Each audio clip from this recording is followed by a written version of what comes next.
आज आपण एका अशा चवीबद्दल बोलणार आहोत, जिने केवळ महाराष्ट्रालाच नाही, तर संपूर्ण देशाला वेड लावलंय. जेव्हा आपण बुलढाणा जिल्ह्यातील शेगावचं नाव ऐकतो, तेव्हा डोळ्यासमोर 2च गोष्टी येतात. एक म्हणजे संत गजानन महाराजांचं पवित्र मंदिर आणि दुसरं म्हणजे इथली चटपटीत, खुसखुशीत शेगावची कचोरी.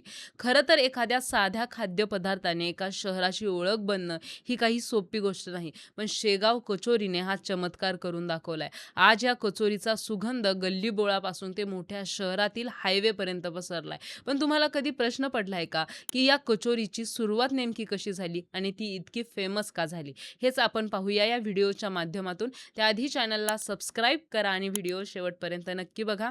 नमस्कार, मी ऋतुजा आणि तुम्ही पाहताय थेट वास्तव. या चवीच्या प्रवासाची सुरुवात झाली ती म्हणजे साधारण 1951च्या सुमारास. श्री शिवरतन अग्रवाल यांनी एका छोट्याशा टपरीवजा दुकानातून हा प्रवास सुरू केला. सुरुवातीला ही फक्त एक साधी कचोरी होती, पण शिवरतनजींनी त्यात जे मसाले आणि प्रेम मिसळलं, त्याने या कचोरीला एक वेगळीच उंची मिळवून दिली. त्यांनी कचोरी बनवण्याच्या पारंपरिक पद्धतीत काही असे बदल केले, जे लोकांना खूप आवडले. बघता बघता ही कचोरी शेगाव रेल्वे स्टेशनवर विक्रीसाठी येऊ लागली आणि तिथूनच या चवीला खऱ्या अर्थाने पंख फुटले. रेल्वेने प्रवास करणारे प्रवासी जेव्हा या कचोरीची चव घेत होते, तेव्हा ते त्याच्या प्रेमात पडत असत. शेगाव कचोरीच्या यशाचं सर्वात मोठं रहस्य तिच्या चवीत दडलं आहे. ही कचोरी इतर कचोऱ्यांसारखी गोल गरगरीत नसते, तर ती थोडी चपटी असते. तिचं बाह्य आवरण इतकं खुसखुशीत असतं, की तोंडात टाकताच ते विरघळतं. पण खरी जादू असते ती आतल्या सारणामध्ये. मुगाची डाळ आणि विविध प्रकारचे गुप्त मसाले वापरून हे सारण तयार केलं जातं. विशेष म्हणजे यात लसूण आणि कांद्याचा वापर टाळला जातो, जेणेकरून त्याचा मूळ स्वाद टिकून राहील. हे सारण तयार करण्याची पद्धत आजही तितकीच गोपनीय ठेवली गेली आहे, ज्यामुळे तिची ओरिजिनल चव आजही टिकून आहे. अनेकदा आपल्याला प्रश्न पडतो, की कचोरी म्हटलं की सोबत चिंचेची चटणी किंवा तिखट पाणी असायलाच हवं. पण शेगाव कचोरीचं वैशिष्ट्य असं, की ती कोणत्याही चटणीशिवाय खाल्ली जाते. या कचोरीसोबत दिली जाते ती फक्त एक तळलेली हिरवी मिरची. ही मिरची सुद्धा साधीसुधी नसते, तर ती मिठात घोळलेली आणि चवीला एकदम झणझणीत असते. या कचोरीच्या मसाल्यातच इतकी ताकद असते, की तुम्हाला कोणत्याही ओल्या चटणीची गरज भासत नाही. हेच ड्राय असणं या कचोरीला प्रवासात खाण्यासाठी अत्यंत सोयीस्कर बनवतं आणि त्यामुळेच ती प्रवाशांची पहिली पसंती ठरली आहे. शेगाव हे संत गजानन महाराजांच्या वास्तव्याने पावन झालेली भूमी आहे. दररोज हजारो भक्त दर्शनासाठी इथे येतात. जे भक्त मंदिरात दर्शनासाठी येतात, जे जाताना शेगाव कचोरीचा आस्वाद घेतल्याशिवाय परत जात नाही. भक्तांच्या या ओघामुळे कचोरीची प्रसिद्धी वेगाने पसरली. अनेकदा तर लोक केवळ ही कचोरी खाण्यासाठी शेगावला येतात. श्रद्धेसोबतच या चवीचं एक अतूट नातं तयार झालंय. गजानन महाराजांच्या आशीर्वादाने आणि लोकांच्या प्रेमामुळे आज ही कचोरी केवळ एक पदार्थ न राहता शेगावची संस्कृती बनली आहे. रेल्वे स्टेशनने या कचोरीला प्रसिद्धी मिळवून देण्यात मोलाचा वाटा बनवला आहे. मुंबई कोलकाता या मुख्य रेल्वे मार्गावर शेगाव स्टेशन येतं. जेव्हा गाड्या इथे थांबायच्या, तेव्हा शेगावची कचोरी अशी हाक येऊ यायची. लांब पल्ल्याच्या प्रवाशांसाठी हा एक उत्तम नाश्ता असायचा. प्रवाशांनी ही चव आपल्यासोबत वेगवेगळ्या राज्यात नेली. हळूहळू या कचोरीची कीर्ती इतकी वाढली, की लोक स्टेशनवर गाडी थांबवण्याची वाट बघू लागले. आजही अनेक लोक शेगावहून जाणाऱ्या ट्रेनमध्ये फक्त कचोरी विकत घेण्यासाठी धावपळ करताना दिसतात. काळाप्रमाणे शेगाव कचोरीच्या व्यवसायातही बदल झाले. सुरुवातीला फक्त एक छोटं दुकान होतं, पण आज शेगाव कचोरी नावाचे मोठे ब्रँड्स तयार झाले आहेत. तंत्रज्ञानाचा वापर करून आता ही कचोरी हायजिनिक पद्धतीने बनवली जाते. कचोरी तळण्यासाठी वापरलं जाणारं तेल, पिठाचा दर्जा आणि मसाल्यांची शुद्धता यावर विशेष लक्ष दिलं जातं. यामुळे लोकांचा विश्वास अधिक दृढ झालाय. आजही शेगावमध्ये तुम्ही गेलात तर तुम्हाला तिथे कचोरी बनवण्याचे अवाढव्य कारखाने पाहायला मिळतील. तिथे दररोज हजारो कचोऱ्या तयार केल्या जातात. या कचोरीचं आणखी एक वैशिष्ट्य म्हणजे तिचं शेल्फ लाईफ. इतर पदार्थांच्या तुलनेत ही कचोरी जास्त काळ टिकते. ती लवकर खराब होत नाही. त्यामुळे लोक सहजपणे 2-3 दिवसाच्या प्रवासासाठी ती सोबत नेतात. ही कचोरी थंड झाली तरी तिची चव कमी होत नाही. उलट काही लोकांना ती थंड झाल्यावर अधिक छान लागते.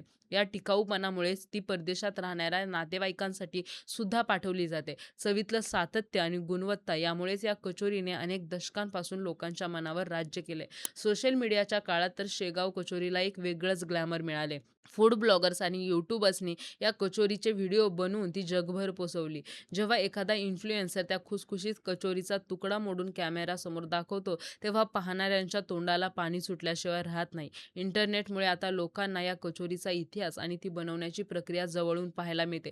यामुळे तरुण पिढीमध्ये सुद्धा या पारंपरिक पदार्थाची क्रेज प्रचंड वाढली आहे. तुम्हाला माहिती आहे का, शेगाव कचोरीने केवळ चवच नाही तर अनेकांना रोजगारही दिलाय. आज शेगावमध्ये आणि महाराष्ट्रातील इतर शहरांमध्ये शेगाव कचोरीची हजारो केंद्र आहेत. शेकडो कुटुंब या व्यवसायावर अवलंबून आहेत. एका छोट्या कल्पनेतून सुरू झालेला हा प्रवास आज एका मोठ्या उद्योगात रूपांतरित झाला आहे.